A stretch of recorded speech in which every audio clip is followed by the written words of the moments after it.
Chapitre 5. La vie de saint Issa.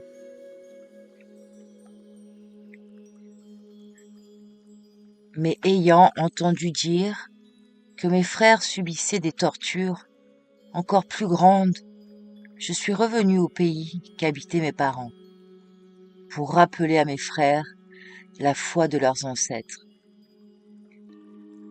Puis nous prêche la patience sur terre pour nous faire obtenir là-haut le bonheur parfait et sublime.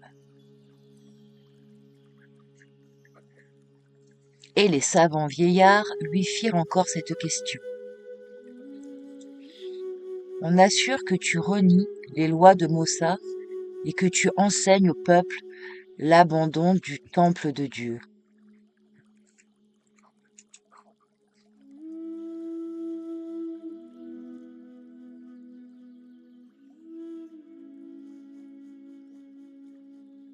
Et Issa dit, on ne démolit pas ce qui a été donné par notre Père céleste et ce qui a été détruit par les pécheurs. Mais j'ai recommandé de se purifier le cœur de toute souillure, car c'est la véritable temple de Dieu.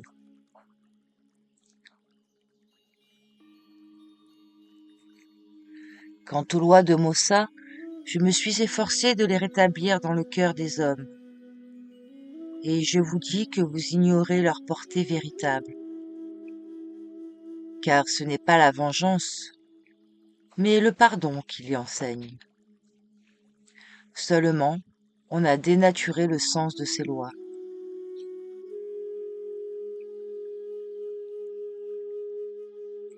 Ayant entendu Issa, les prêtres et les savants vieillards décidèrent entre eux de ne pas le juger, car il ne faisait de mal à personne. Et s'étant présenté devant Pilate, institué gouverneur de Jérusalem, par le roi païen du pays de Romélès, ils lui parlèrent ainsi.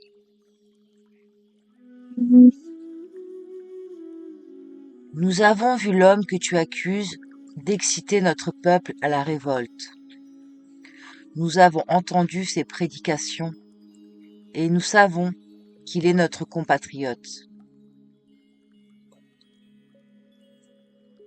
Mais les chefs des villes t'ont adressé de faux rapports, car c'est un homme juste qui enseigne au peuple la parole de Dieu.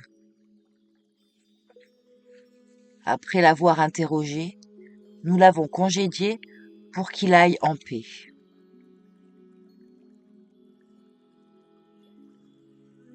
Le gouverneur entra dans une violente colère et envoya près d'Issa ses serviteurs déguisés, afin d'épier tous ses actes et de communiquer aux autorités les moindres paroles qu'il adresserait au peuple. Cependant, saint Issa continuait à visiter les villes voisines et prêcher les vraies voies du Créateur, en exhortant les Hébreux à la patience et en leur promettant une prompte délivrance.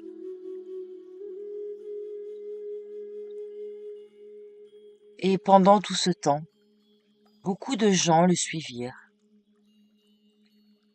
Partout où ils allaient, plusieurs ne le quittèrent pas et lui servirent de domestique.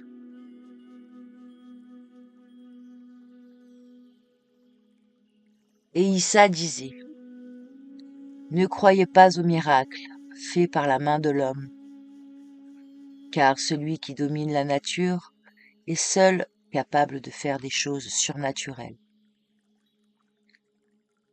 tandis que l'homme est impuissant à arrêter le courroux des vents et à répandre la pluie.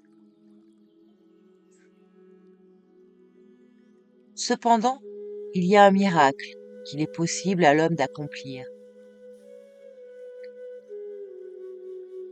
C'est qu'en plein d'une croyance sincère, il se décide à déraciner de son cœur toutes les mauvaises pensées et que, pour atteindre son but, il ne va plus par les chemins de l'iniquité.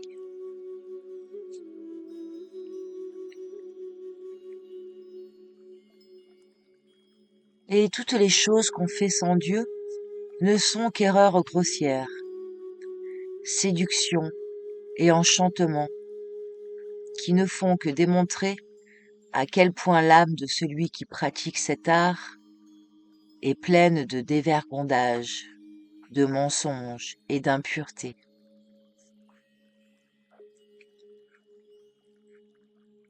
N'ajoutez pas foi aux oracles. Dieu seul connaît l'avenir. Celui qui a recours au devin souille le temple qui est dans son cœur et fait preuve de méfiance à l'égard de son Créateur.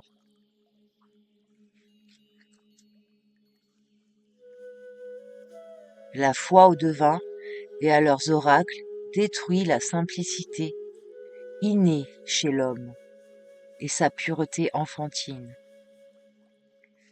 Une puissance infernale s'empare de lui et le force à commettre toute espèce de crime et à adorer les idoles.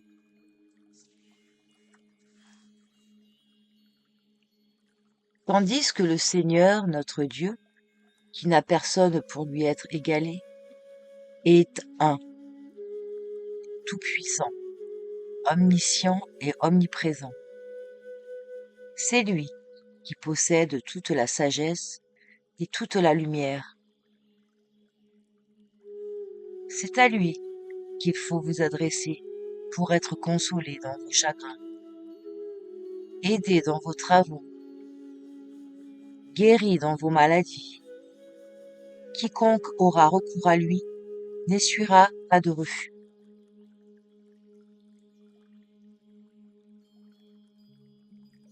Le secret de la nature est entre les mains de Dieu, car le monde, avant d'apparaître, existait au fond de la pensée divine. Il est devenu matériel et visible par la volonté du Très-Haut. Quand vous voudrez vous adresser à lui, redevenez enfant, car vous ne connaissez ni le passé, ni le présent, ni l'avenir, et Dieu est le maître du temps.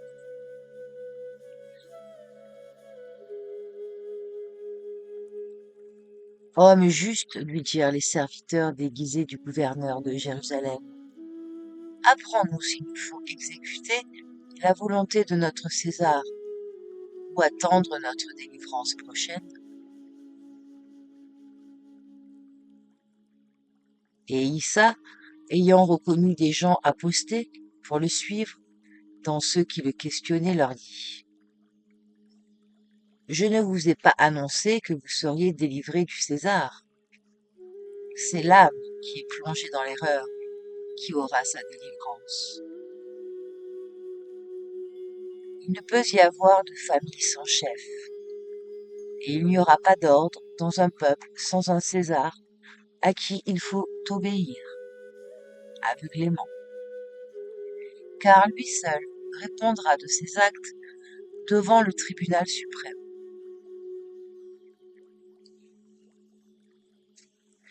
César possède-t-il un droit divin? Lui demandèrent encore les espions. Et est-il le meilleur des mortels?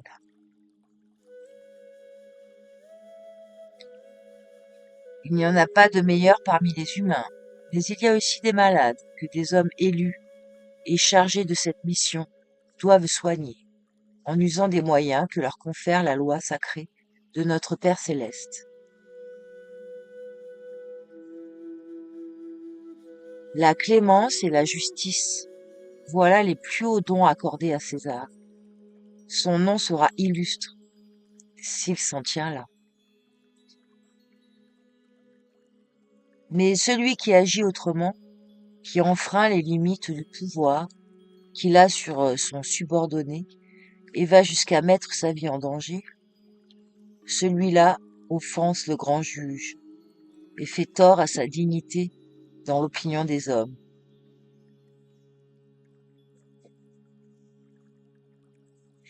Sur ces entrefaites, une vieille femme, qui s'était approchée du groupe pour mieux écouter Issa, fut écartée par un des hommes déguisés qui se plaça devant elle.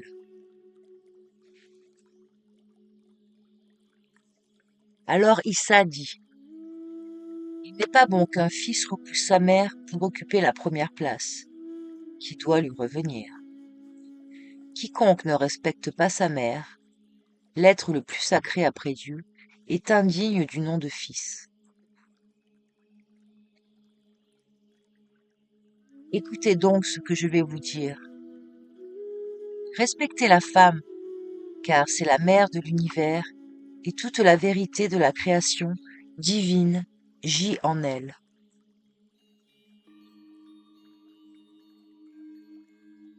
C'est elle qui est la base de tout, ce qu'il y a de bon et de beau.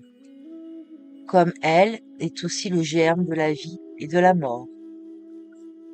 D'elle dépend toute l'existence de l'homme, car elle est son appui moral et naturel dans ses travaux. Elle vous enfante au milieu des souffrances, à la sueur de son front. Elle surveille votre croissance, et jusqu'à sa mort, vous lui causez les plus vives angoisses. Bénissez-la et adorez-la, car elle est votre unique amie et votre soutien sur terre. Respectez-la, défendez-la. En agissant ainsi, vous vous gagnerez son amour et son cœur, et vous serez agréable à Dieu. C'est pourquoi beaucoup de fautes vous seront remises. De même, aimez vos femmes et respectez-les, car elles seront mères demain, et plus tard grand-mères de toute une nation. Soyez soumis envers la femme. Son amour ennoblit l'homme, adoucit son cœur, endurcit, dompte la bête et en fait un agneau.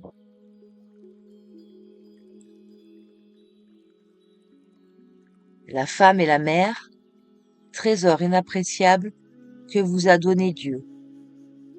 Elles sont le plus bel ornement de l'univers, et d'elles naîtront tous ceux qui habiteront le monde.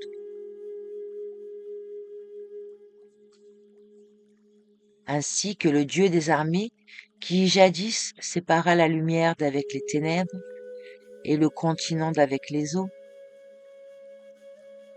la femme possède le divin talent de séparer, chez l'homme, les bonnes intentions des mauvaises pensées.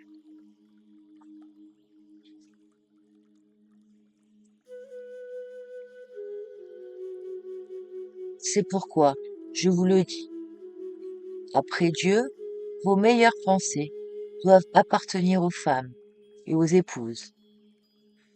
La femme étant pour vous le temple divin, où vous obtiendrez le plus facilement le bonheur parfait.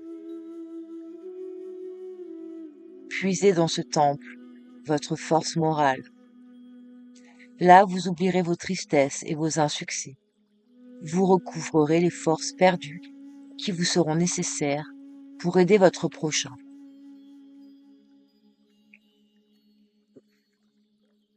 Ne l'exposez pas à être humilié. Par cela même, vous vous humilierez vous-même et vous perdriez le sentiment de l'amour, sans lequel rien n'existe ici-bas. Protégez votre femme pour qu'elle vous protège, vous et toute votre famille. Tout ce que vous ferez pour votre mère, votre femme, pour une veuve ou une autre femme dans la détresse, vous l'aurez fait pour votre Dieu.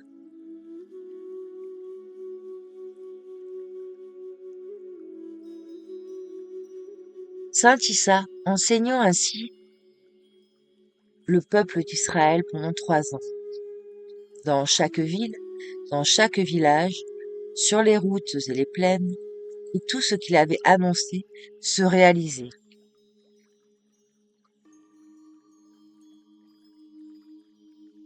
Pendant tout ce temps, les serviteurs déguisés du gouverneur Pilate l'observèrent étroitement,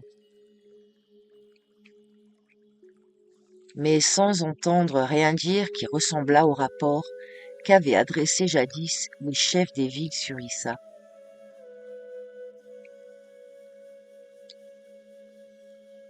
Ainsi, le gouverneur Pilate, s'effrayant de la trop grande popularité de saint Issa, qui, à en croire ses adversaires, voulait soulever le peuple pour se faire nommer roi, ordonna à un de ses espions de l'accuser.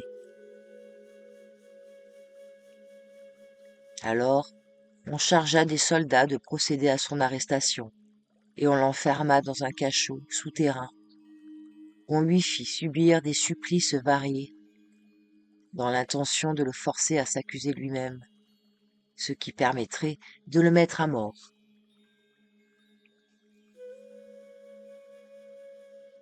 Le saint ne songea qu'à la béatitude parfaite de ses frères, supporta les souffrances au nom de son Créateur.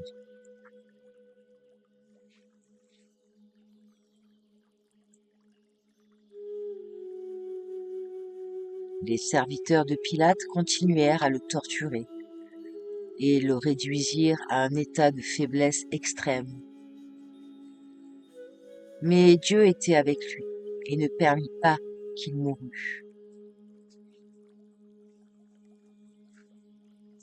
Apprenant les souffrances et les tortures qu'enduraient leurs saints, les principaux prêtres et les savants vieillards allèrent prier le gouverneur de mettre Issa en liberté à l'occasion d'une grande fête qui était proche. Mais le gouverneur le leur refusa net. Ils le prièrent alors de faire comparaître Issa devant le tribunal des anciens, afin qu'il fût condamné ou acquitté avant la fête, ce à quoi consentit Pilate. Le lendemain, le gouverneur fit réunir des principaux capitaines, prêtres, vieillards, savants et légistes, dans le but de leur faire juger Issa. On amena le saint de sa prison, on le fit asseoir devant le gouverneur, entre deux brigands, pour en juger en même temps que lui, et pour montrer à la foule qu'il n'était pas le seul à être condamné. Et Pilate, s'adressant à Issa, lui dit: Ô homme, est-il vrai que tu soulèves les habitants contre les autorités dans l'intention de devenir toi-même roi d'Israël?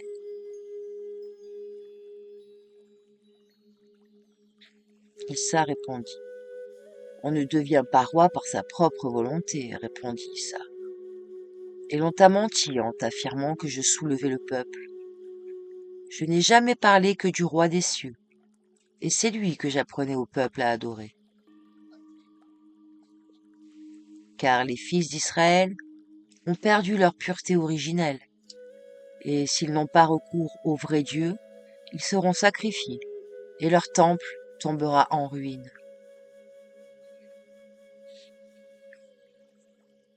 Le pouvoir temporel maintient l'ordre dans un pays. Je leur apprenais donc à ne pas l'oublier. Je leur disais: Vivez conformément à votre situation et à votre fortune, afin de ne pas troubler l'ordre public. Et je les exhortais aussi à se souvenir que le désordre régnait dans leur cœur et dans leur esprit. Aussi, le roi des cieux les a-t-il punis et a-t-il supprimé leurs rois nationaux? Cependant, leur disais-je, si vous vous résignez à votre sort, en récompense, le royaume des cieux vous sera réservé.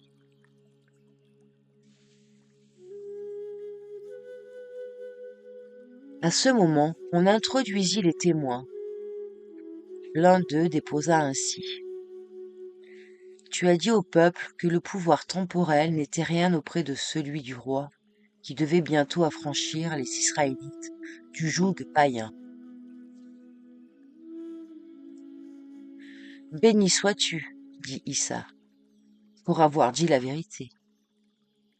Le roi des cieux est plus grand et plus puissant que la loi terrestre, et son royaume surpasse tous les royaumes d'ici-bas.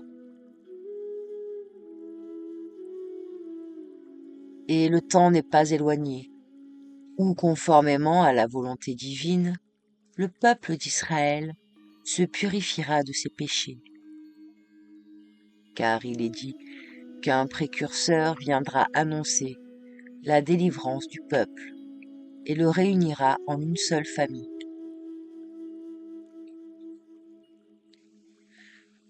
Le gouverneur s'adressant au juge. Entendez-vous? L'Israélite Issa avoue le crime dont il est accusé. Jugez-le donc, d'après vos lois, et prononcez contre lui la peine capitale.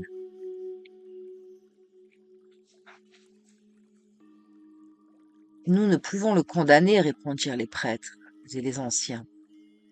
Tu viens d'entendre toi-même qu'il faisait allusion au roi des cieux, et qu'il n'a rien prêché au Fils, qui constitua une insubordination contre la loi. Le gouverneur manda alors le témoin, qui, à l'instigation de son maître Pilate, avait trahi Issa. Cet homme vint et s'adressant à Issa. Ne te faisais-tu pas passer pour le roi d'Israël quand tu disais que celui qui règne aux cieux t'avait envoyé pour préparer son peuple?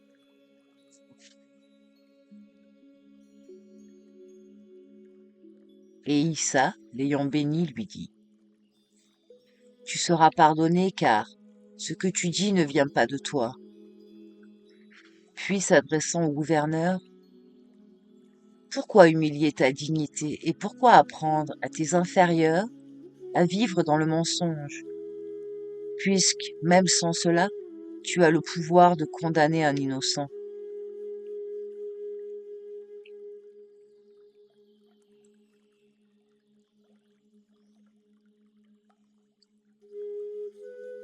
À ces mots, le gouverneur entra dans une violente colère et ordonna la condamnation à mort d'Issa et par contre l'acquittement des 2 brigands.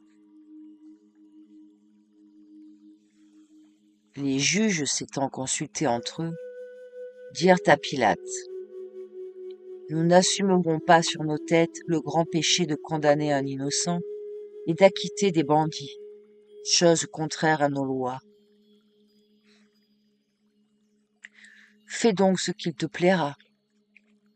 Ayant dit, les prêtres et les savants vieillards sortirent et se lavèrent les mains dans un vase sacré en disant, nous sommes innocents de la mort du juste.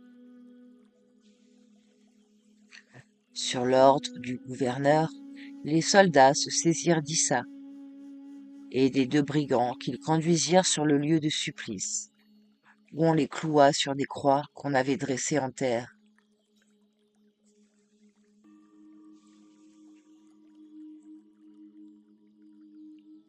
Tout le jour, les corps d'Issa et des 2 bandits restèrent suspendus, dégoulinant de sang, sous la garde des soldats. Le peuple se tenait debout alentour.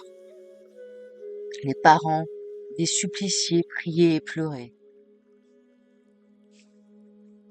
Au coucher du soleil, les souffrances d'Issa prirent fin. Il perdit connaissance et l'âme de ce juste se détacha de son corps pour aller s'anéantir dans la divinité.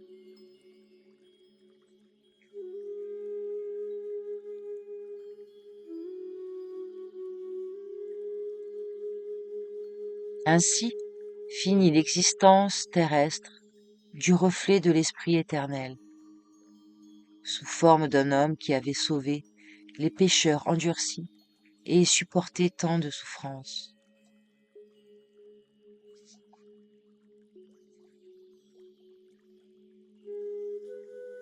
Cependant, Pilate s'effraya de son action et fit rendre le corps du saint à ses parents, qui l'enterrèrent près de l'endroit de son supplice. La foule vint prier sur sa tombe et remplit l'air de sanglots et de gémissements. 3 jours après, le gouverneur envoya ses soldats pour enlever le corps d'Issa et l'inhumer dans quelques autres endroits, de peur d'un soulèvement populaire. Le lendemain, la foule trouva le tombeau ouvert et vide. Aussitôt le bruit se répandit que le juge suprême avait envoyé ses anges enlever la dépouille mortelle du saint, en qui avait résidé sur terre une partie de l'Esprit divin. Quand ce bruit parvint à la connaissance de Pilate, celui-ci se fâcha et défendit, sous peine d'esclavage et de mort, de jamais prononcer le nom d'Issa et de prier le Seigneur pour lui.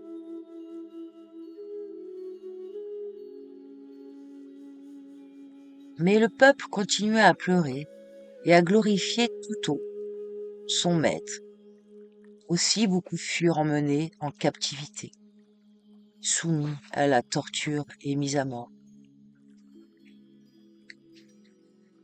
Et les disciples de saint Issa abandonnèrent le pays d'Israël et s'enfuirent de tous côtés chez les païens, prêchant qu'il leur fallait abandonner leurs erreurs grossières, songer au salut de leur âme et à la félicité parfaite qui attend les humains dans le monde immatériel et plein de clarté, où, en repos et dans toute sa pureté, réside dans une majesté parfaite le grand Créateur.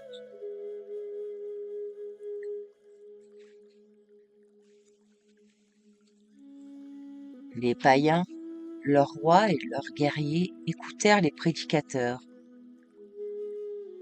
abandonnèrent leurs croyances absurdes, délaissèrent leurs prêtres et leurs idoles, pour célébrer les louanges du très sage Créateur de l'univers, du Roi des rois, dont le cœur est rempli d'une miséricorde infinie.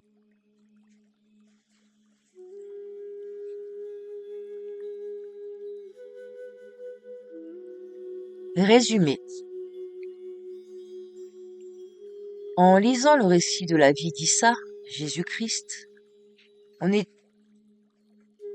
tout d'abord frappé d'un côté de la ressemblance qu'offrent certains passages principaux avec des récits bibliques et évangéliques, et, d'un autre côté, des contradictions également très remarquables qui différencient parfois la version bouddhiste de celle de l'Ancien et du Nouveau Testament. Pour s'expliquer cette étrangeté, il est nécessaire de remarquer surtout les époques où les faits furent consignés par écrit. On nous enseigne, il est vrai, depuis notre enfance, que le Pentateuque a été écrit par Moïse lui-même. Mais les investigations minutieuses des savants contemporains ont démontré de façon péremptoire qu'il n'existait pas dans les pays que baigne la Méditerranée, du temps de Moïse et même longtemps après lui, d'autres écritures que les hiéroglyphes en Égypte et les inscriptions cunéiformes que l'on trouve de nos jours dans les fouilles de Babylone.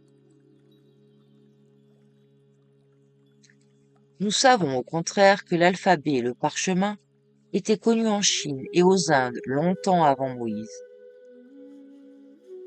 En voici quelques preuves.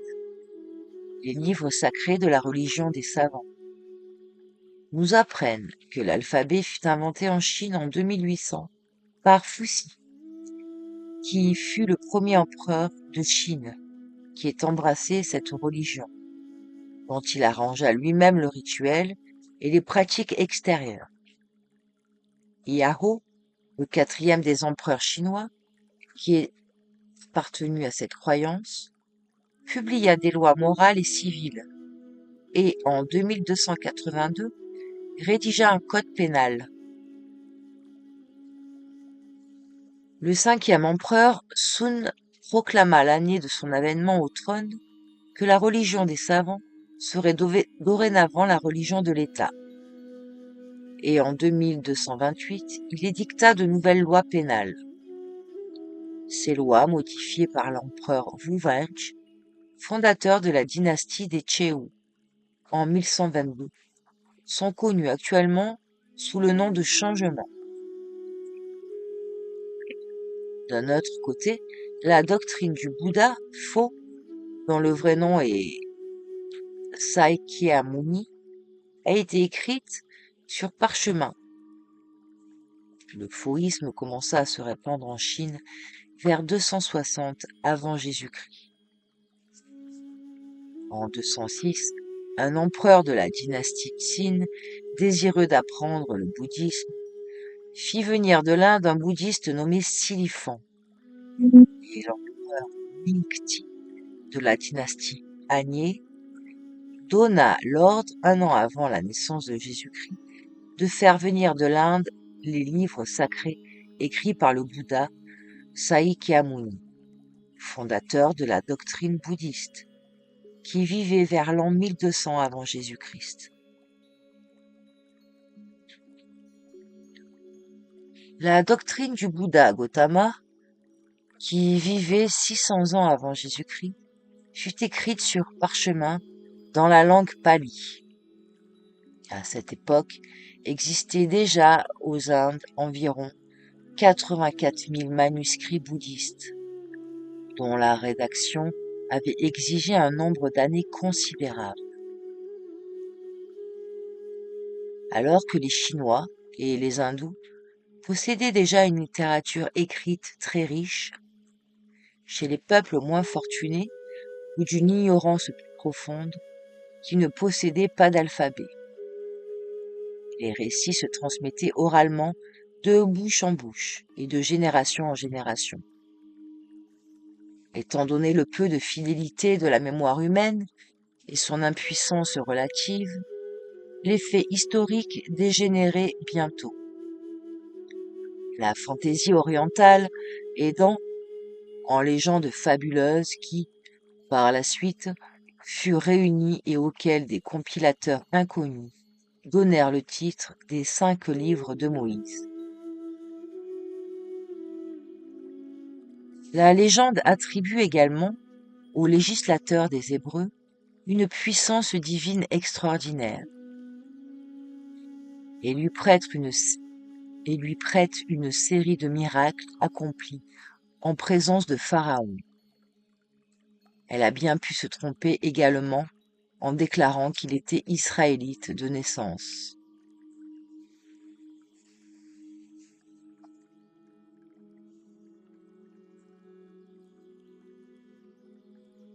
Bien au contraire, les chroniqueurs hindous, grâce à l'invention de l'alphabet, ont pu consigner dans leurs longs articles non pas des légendes, mais les récits des faits récemment accomplis ou les rapports des marchands qui venaient de visiter des pays étrangers.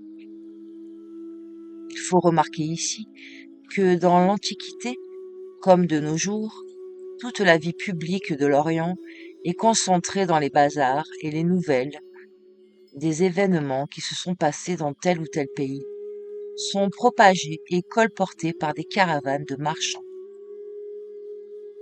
suivis ordinairement de derviches qui tirent le récit qu'ils font sur les places ou dans les temples, un moyen de subsistance.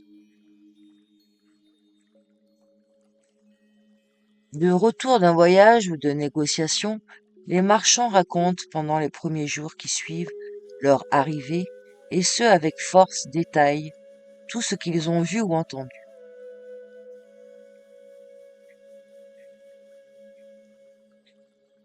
Le commerce des Indes avec l'Égypte est ensuite, avec l'Europe, passé par Jérusalem, ou encore du temps du roi Salomon. Venaient des caravanes hindoues, apportant avec elles des métaux précieux et tous les matériaux pour la construction du temple. D'Europe, les marchandises arrivaient à Jérusalem par mer et étaient débarquées dans un port à l'emplacement duquel se trouve actuellement la ville de Jaffa.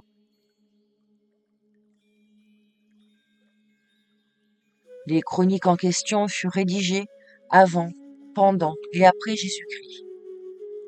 Mais lors du séjour de Jésus aux Indes, en qualité de simple pèlerin, venu pour étudier les lois brahmines et bouddhistes.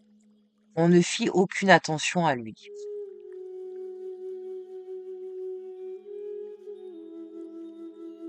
Mais quand, un peu plus tard, arrivèrent aux Indes les premiers récits des événements d'Israël, les chroniqueurs, après avoir consigné par écrit ce qu'on venait de leur raconter sur le prophète Issa, que tout un peuple, las du joug de ses maîtres, avait accompagné et qui, par ordre de Pilate, avait été envoyé au supplice. Ces chroniqueurs, dis-je, se souvinrent que ce même Issa avait séjourné récemment au milieu d'eux, et que, d'origine israélite, il était venu étudier chez eux, et qu'ensuite il avait regagné sa patrie. Ils se prirent d'un vif intérêt pour cet homme qui venait de grandir si rapidement à leurs yeux, et ils se livrèrent à une enquête sur sa naissance, son passé et tous les détails de son existence.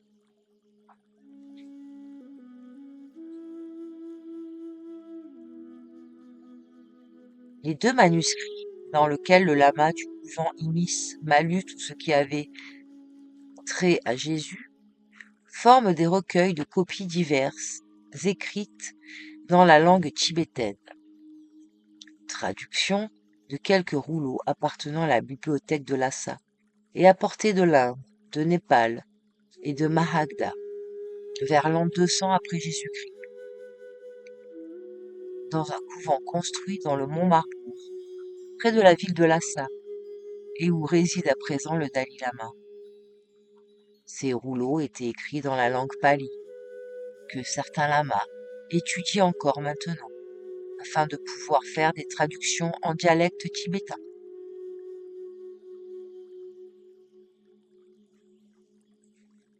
Les chroniqueurs étaient des bouddhistes appartenant à la secte du Bouddha Gautama.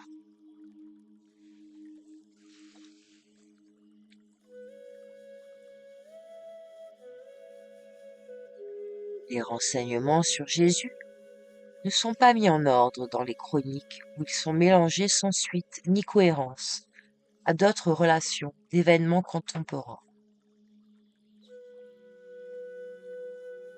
Les manuscrits nous racontent tout d'abord, sans explication ni détail, d'après le récit de quelques marchands venus de Judée, dans l'année même de la mort de Jésus,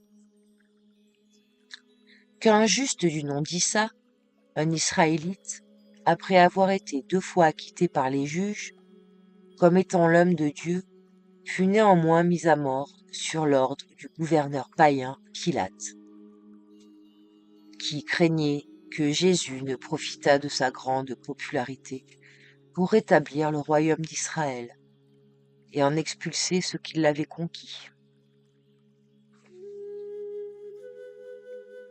Viennent ensuite des communications assez incohérentes sur les prédications de Jésus parmi les Guèbres et autres païens. Ces relations paraissent se rapporter aux premières années qui suivirent la mort de Jésus, pour qui l'on se prend d'un intérêt de plus en plus vif. L'un de ces récits, communiqué par un marchand, a trait à l'origine de Jésus et de sa famille. Un autre raconte l'expulsion de ses partisans et les persécutions qu'ils endurèrent.